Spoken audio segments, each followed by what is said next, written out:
ఆంధ్రప్రదేశ్ రాష్ట్రం కర్నూలు జిల్లా.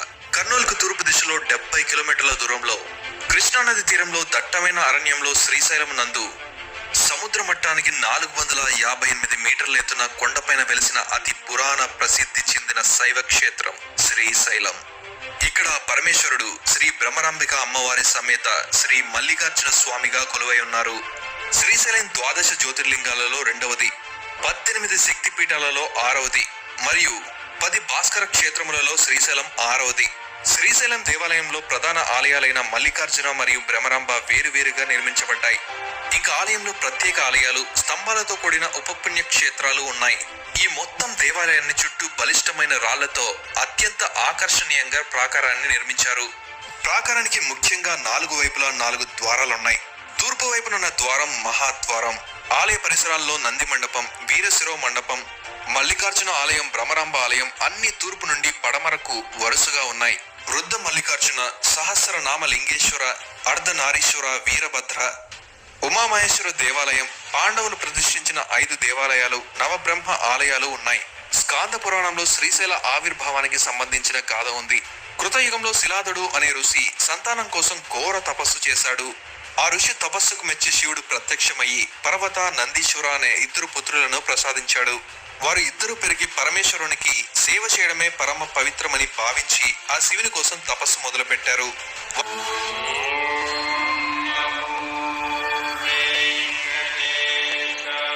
భక్తికి మెచ్చిన ఆ మహాశివుడు ప్రత్యక్షమయ్యి వరం కోరుకోమని చెప్పారు. పర్వతుడు తనని పర్వతంగా మార్చమని, నిత్యం ఆ పరమేశ్వరుడు తనపై నివాసం ఉండమని కోరాడు. నందీశ్వరుడు, స్వామి ఎల్లప్పుడూ తనపైన యానం చేయాలని కోరుకుంటాడు. దానికి శివుడు నందీశ్వరుడిని తన వాహనంగా చేసుకుని శ్రీ పర్వతం అనే పేరుతో పర్వతాన్ని రూపొందించి దానిపైన శాశ్వత నివాసం ఏర్పాటు చేసుకున్నారు. ఆ పర్వతం శ్రీ పర్వతమని, శ్రీగిరి అని కాలక్రమేణా శ్రీశైలంగా రూపాంతరం చెందిందని చెప్తూ ఉంటారు. శ్రీ మల్లికార్జున స్వామి పేరు వృత్తాంతం.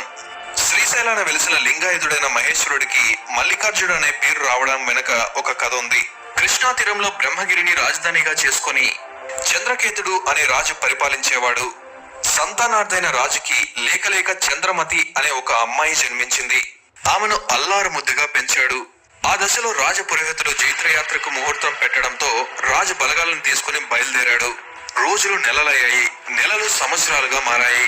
అయినా బ్రహ్మగిరికి చంద్రకేతుడు ఇంకా తిరిగి రావడం లేదు.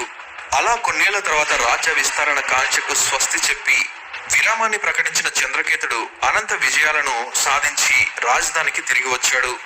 అనంతపురంలో ప్రవేశిస్తూనే ఒక అందమైన కన్య ఎదుటపడింది. అతని మనసు చెలించింది, బుద్ధి వక్రించింది. విచక్షణ కోల్పోయిన రాజు ఆ సుందరి చేయి పట్టబోయాడు. అది చూసి అతని భార్య వాదించింది. ఆ సుందరి సాక్షాత్తు వారి కుమార్తె అంటూ మొరపెట్టింది.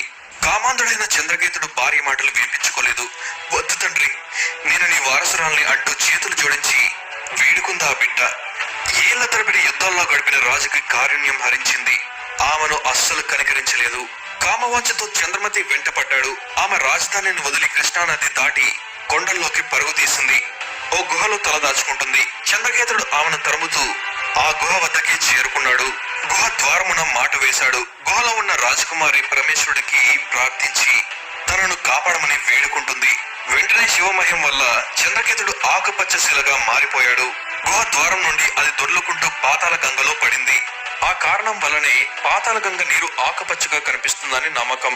గుహ నుండి బయటికి వచ్చిన చంద్రమతి గుహ సమీపంలో అద్భుతమైన దృశ్యాన్ని చూసింది. ఒక గోవు పొదుగు నుండి వేలాడుతున్న క్షీరధారలో అభిషేకమవుతున్న శివలింగాన్ని చూసింది.